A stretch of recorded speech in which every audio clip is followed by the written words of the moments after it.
Es en el año 2000 que se realiza una reforma a la ley de elecciones y se establece la denominada cuota. En los actuales momentos, luego del 2008, luego de una nueva constitución que tiene el Ecuador, dejamos la cuota para pasar al principio de paridad de género. En estos momentos, el Ecuador, luego de una gran lucha por el reconocimiento de la participación política de las mujeres en otros ámbitos, no solamente como candidatas, sino también para los puestos de toma de decisión popular, se ha establecido que hay un principio de paridad de género. Por lo tanto, las diferentes instituciones públicas tienen un porcentaje de mujeres que están en estos puestos de decisión. Para ello, en el Ecuador, la lucha para que las mujeres participen en las listas como candidatas fue ardua, fue difícil, porque si bien es cierto en el año 2000 se estableció la cuota con la reforma a la ley de elecciones, a las mujeres se las ponía en las últimas posiciones, entendiéndose que esta alternancia y secuencia era que las mujeres se las ubique en las últimas posiciones. Hasta este año, 2014, es prácticamente difícil encontrar que las mujeres encabecen las listas. Generalmente la encabezan los varones. Y lo que sucedió, retomo nuevamente en el año 2000, es que pese a que existía una norma expresa, en esos momentos se interpretó de determinada manera esa alternancia y esa secuencia. Hubieron un sinnúmero de demandas a nivel nacional y a nivel internacional para que se reconozca que las mujeres pueden participar y deben participar en las listas, ya sea en la siguiente forma: mujer-hombre, hombre-mujer, etcétera, y así sucesivamente. Luego del año 2000, en el 2008, como lo he manifestado, se pasa de esa cuota, se pasa al tema de la paridad de género. En los actuales momentos, el Consejo Nacional Electoral no registra o no inscribe una lista de candidatos y candidatas si es que no se cumple con este principio de paridad de género.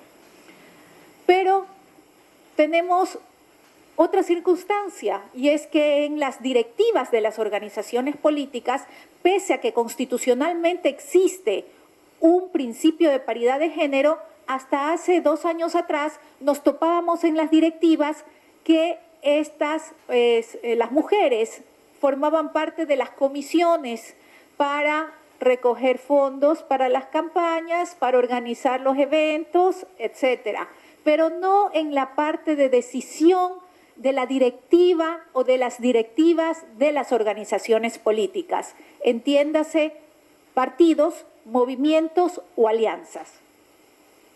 Con este antecedente quiero mencionar que la función electoral con estas dos instituciones, el Consejo Nacional Electoral lleva adelante las elecciones y es la parte sancionadora administrativa, frente al Tribunal Contencioso Electoral, que es la parte jurisdiccional. En ese sentido, lo que voy a comentar ahora, que son unos casos referente a lo que se ha suscitado en cuanto a ciertos elementos y situaciones en las cuales se ha procedido a llevar adelante algún tipo de sentencia y de jurisprudencia con enfoque de género. En el caso de la señora Miriam Patricia Pérez Santillán, esta señora fue tesorera de campaña del movimiento Rumiñahui Tierra Sagrada en la provincia de Pichincha, en el Ecuador.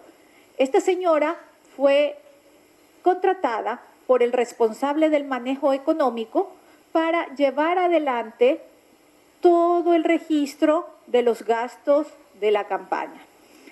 Sin embargo, así, en el momento en el que el Consejo Nacional Electoral pidió los informes de las cuentas de campaña, estos informes no fueron presentados. Obviamente se impuso la sanción correspondiente, que fue el aplicarle y el quitarle los derechos políticos de la señora y una sanción pecuniaria.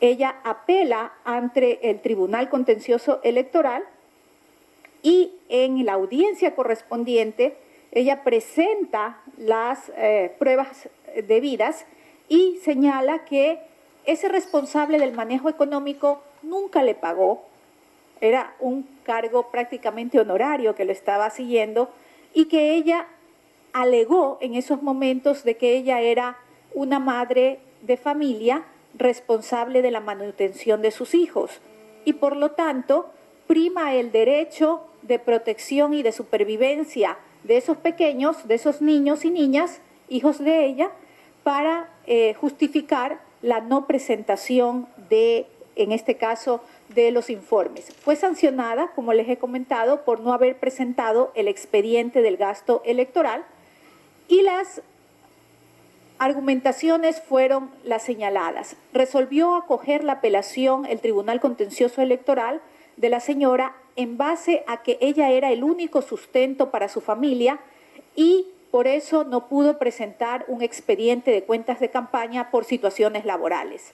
La familia, en este caso, tiene un análisis frente en esta sentencia y aquí hay una ponderación de derechos frente a obligaciones. Prima el derecho de la alimentación, de la educación, de la salud y la vivienda de sus hijos frente a la obligación de presentar las cuentas de la campaña de la contienda electoral.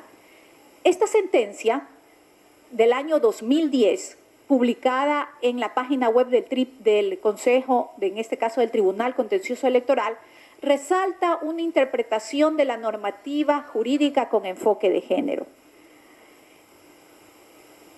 Y en el año 2013, en el Ecuador, que fueron las elecciones presidenciales y nacionales, se estableció, hubo un candidato que fue el pastor Nelson Zavala, candidato presidencial por el Partido Roldosista Ecuatoriano, y él tuvo un sinnúmero de declaraciones discriminatorias contra la comunidad LGBTI.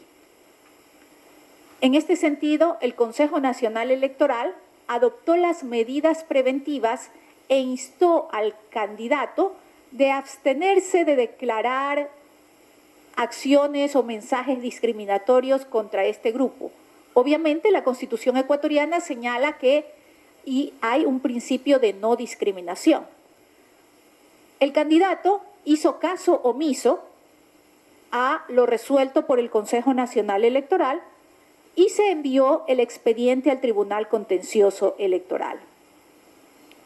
Luego del análisis correspondiente, el Tribunal Contencioso Electoral suspendió los derechos de participación política, así como le impuso una multa por incumplimiento de la resolución del Consejo Nacional Electoral. Las declaraciones del candidato Zavala incitaban al odio, a la discriminación e incluso a la violencia. Y aquí traje un ejemplo de lo que se manifestaba.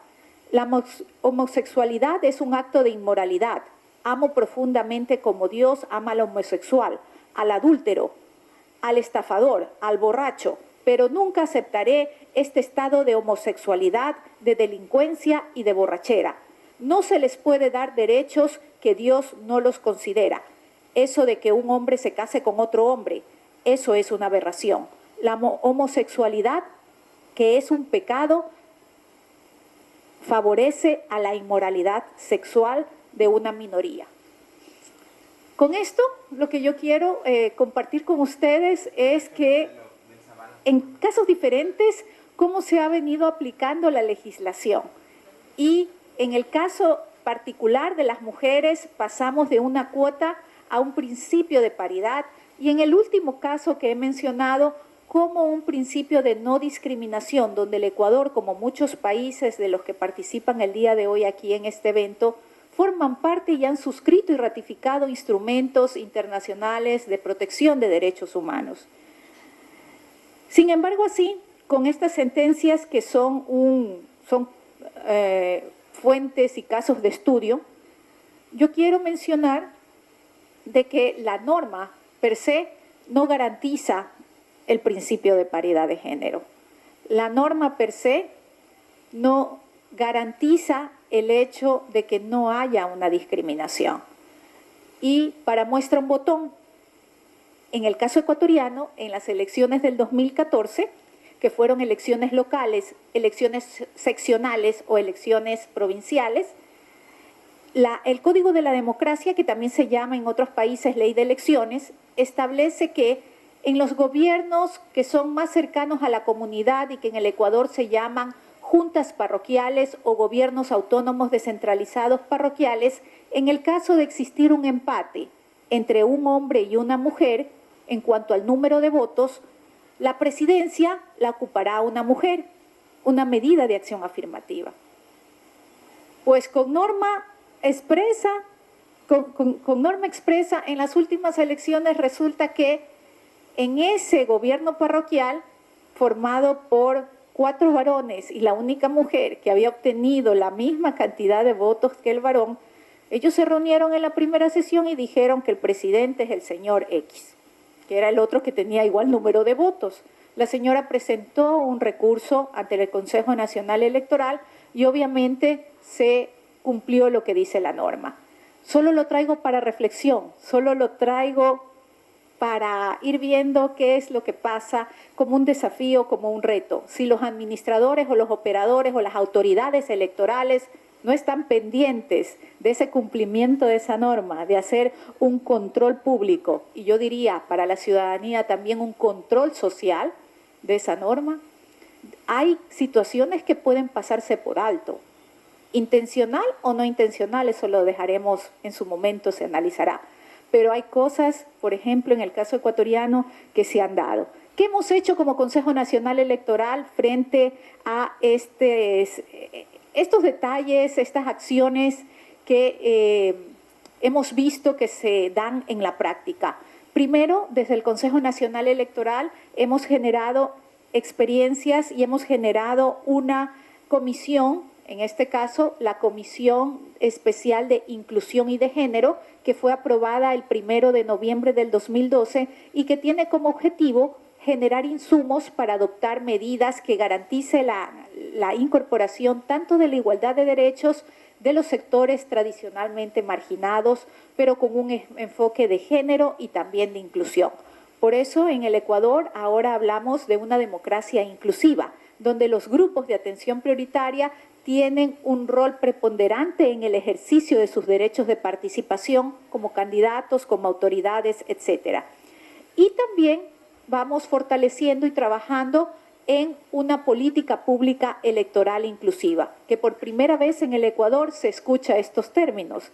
Antes generalmente era una campaña para favorecer y para promover el derecho al sufragio de las personas con discapacidad, pero no existía algo o un enfoque o un eje permanente. En estos momentos, desde el 2012, existe una política pública electoral inclusiva donde nos enfocamos en estos grupos. Personas con discapacidad, mujeres, jóvenes, los adolescentes. En el Ecuador hay el voto facultativo para los jóvenes adolescentes entre 16 y antes de cumplir los 18 años. El voto en el Ecuador, como ustedes lo conocen, es obligatorio a partir de los 18 años. Y también todo el tema de los ecuatorianos residentes en el exterior, para facilitar el derecho al sufragio de los compatriotas ecuatorianos que están fuera del país. Otro de los procesos que hicimos fue la revisión de los reglamentos, en este caso de inscripción y calificación de candidatos y candidatas, con el propósito de ir identificando qué es lo que está sucediendo con la reglamentación versus a la ley y a la Constitución.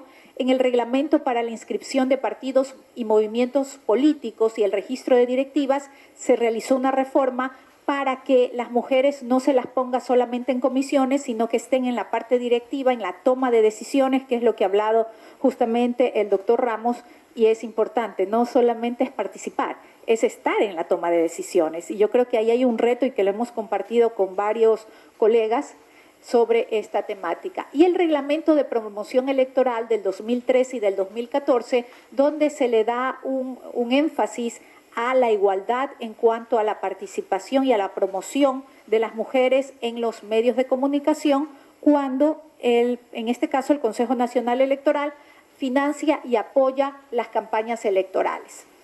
Eso de forma general. Otra vez agradecer a todos y a todas por su atención y también por la oportunidad de compartir. Toda esta información está disponible en www.roxanasilva.com, www.cne.gov.es y he traído un material, ojalá que nos alcance para todas las instituciones y organismos electorales. Una vez, mil gracias por poder compartir con todos ustedes.